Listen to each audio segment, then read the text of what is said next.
Okay, so you're interested in languages. Really everything. Yeah, like from ancient hieroglyphics to the quirks of modern tongues. Oh, And we have something for you today. okay. Exploring this book called Exploring Languages with ChatGPT. This book takes a unique approach, I think. A language enthusiast uses ChatGPT to ask and answer questions about language. Yeah, it's like having a language assistant. Exactly. And our goal in this deep dive is to uncover how languages differ, how they evolve, and maybe unearth some surprising facts. Yeah.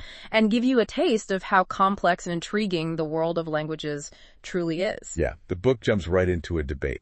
Can AI, specifically ChatGPT, really be a language expert? Oh, that's a great question to start with. What does ChatGPT say about that? ChatGPT's response is pretty measured. It acknowledges its strengths, like access to huge amounts of grammatical data Okay. from countless languages. It's a master of patterns and structures. So like break down sentences, analyze verb tenses. Exactly. Identify parts of speech, all that. It can even compare grammatical features across different languages. Wow. But it's aware of its limitations. Okay, so what can't it quite grasp? ChatGPT admits that it lacks human understanding of cultural nuances, historical context, and the subtle ways meaning is conveyed beyond just words.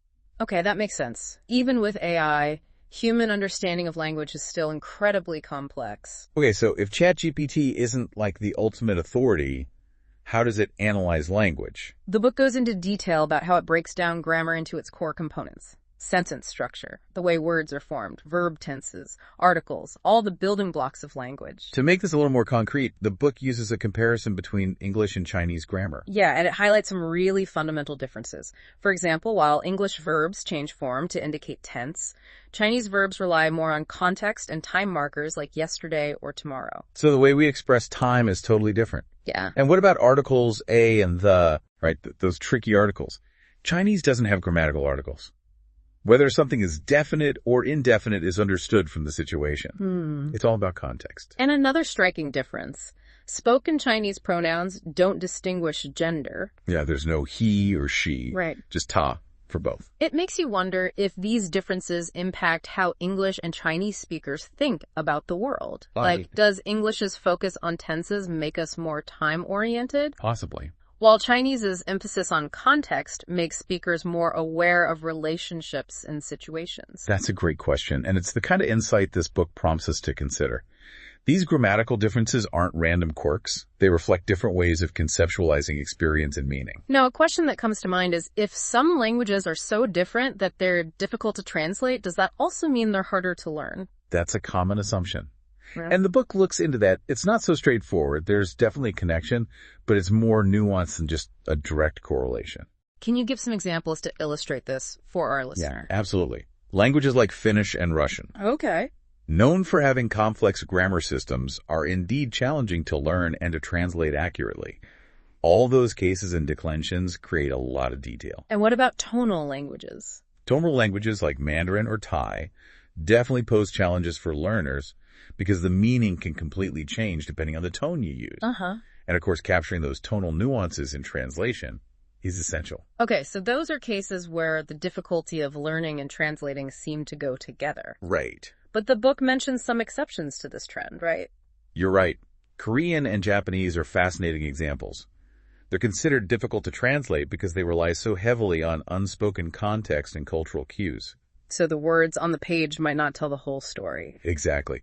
But what's intriguing is that once you grasp those cultural cues, conversation can flow more smoothly than you might expect, even though translation itself can be tricky. So it's not just about the complexity of the language, but also about your background learning style and your goals. Spoken fluency versus written mastery. Precisely. There are so many factors. Speaking of learning, there's a really cool visual in the book.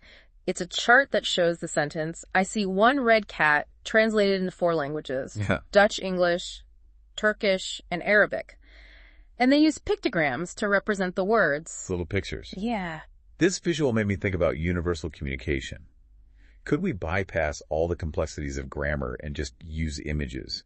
I wondered the same thing. What did ChatGPT have to say? It points out that using icons helps us focus on the structure of a sentence, rather than getting bogged down in the specific words.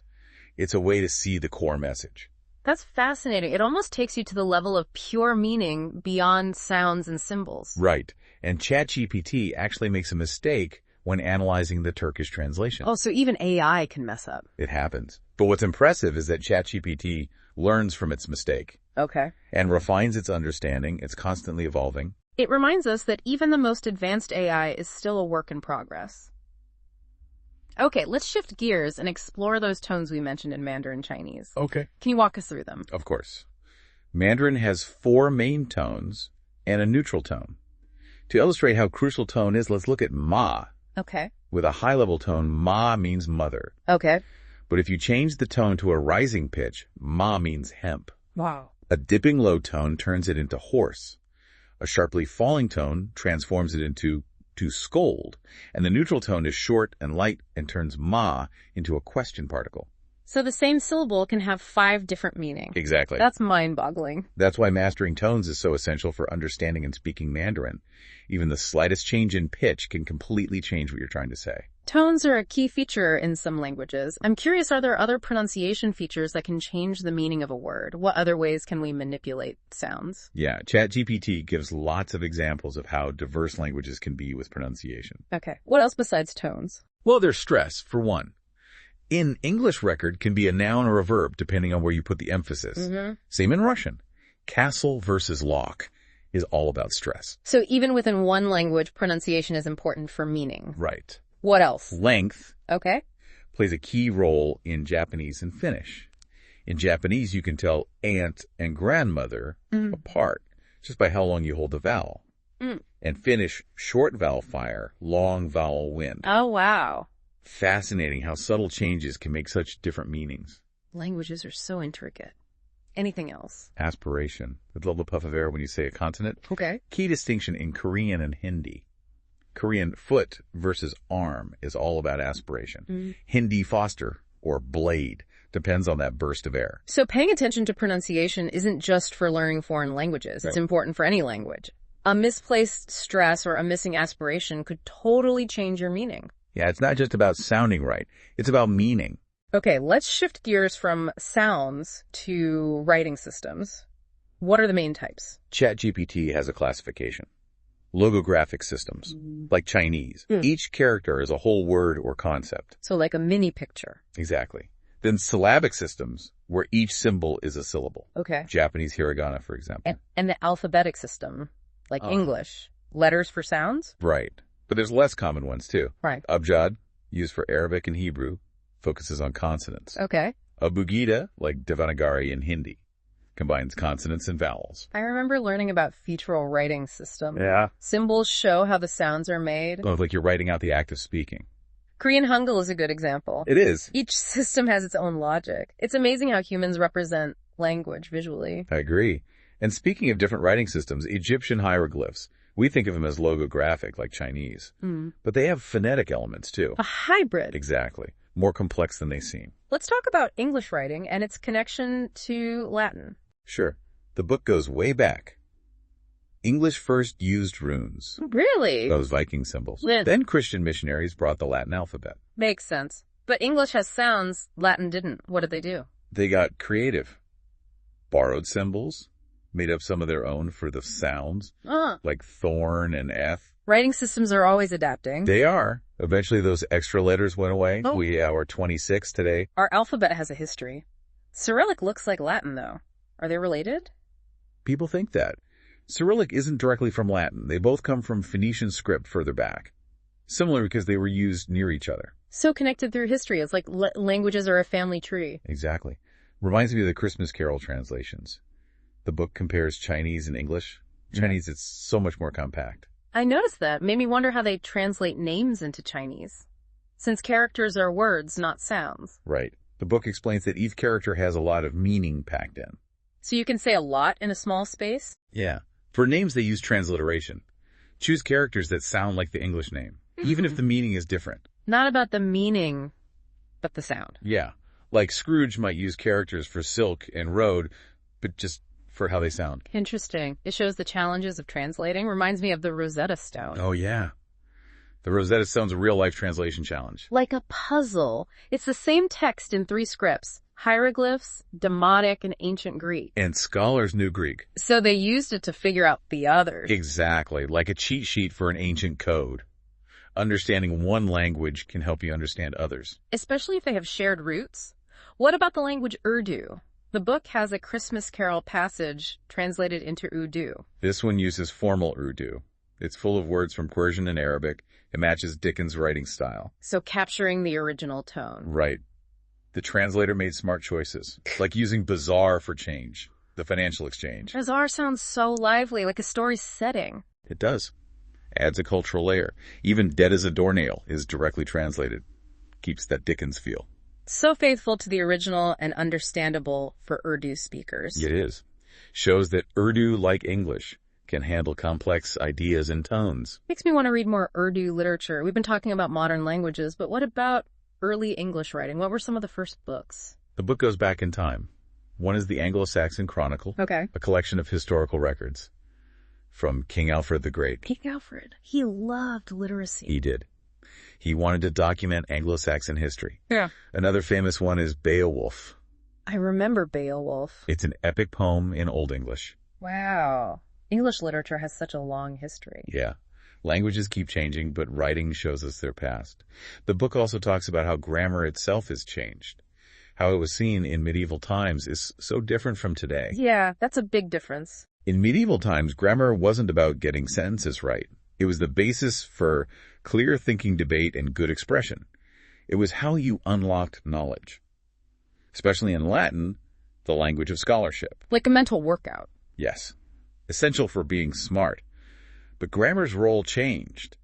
Now it's about being correct, following rules for good sentences. Interesting how views change. Have we lost something by not focusing on how grammar connects to meaning? That's a good question. Oh. Focusing on correctness has good points. But we may have forgotten how grammar shapes how we understand things. I wonder if we can get that connection back. See, grammar not as rules, but as a way to think better about language. Some people are interested in that.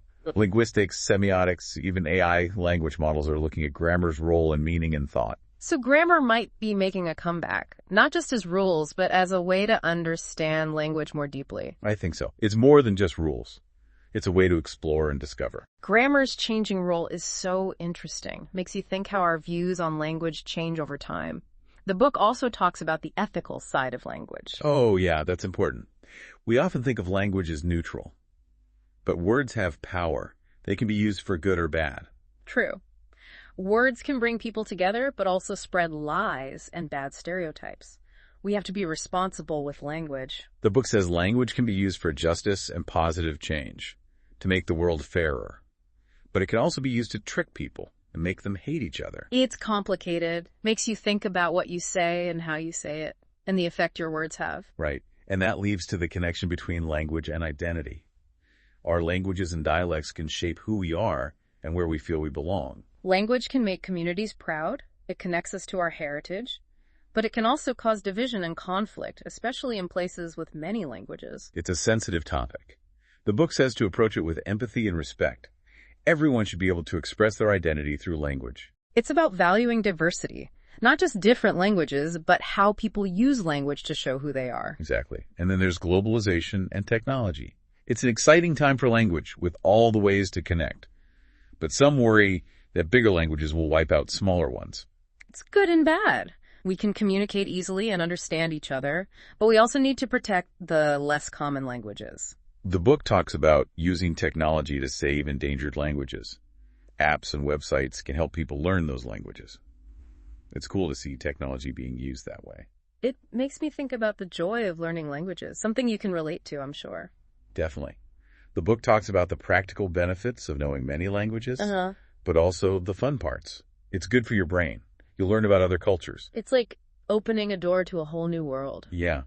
The book also talks about artificial languages, like Esperanto, which was meant for international communication. It's cool how people create languages. It shows how creative humans are and how much we want to connect. Those languages make you think about what language really is. They do. This leads to linguistic relativity. Yeah. The idea that the language we speak affects how we think. It's a complicated idea. The book doesn't say for sure.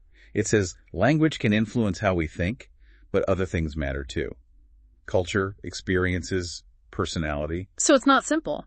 Not at all. And that relates to how language is used in literature. Writers don't just tell stories, they create worlds and make us feel things. The book talks about how literary language uses metaphors, imagery, and other techniques to make different meanings. It does. And it says that different languages have their own ways of writing and different styles, each with their own beauty. And this brings us to forensic linguistics. Oh, yeah. Using language to solve crimes.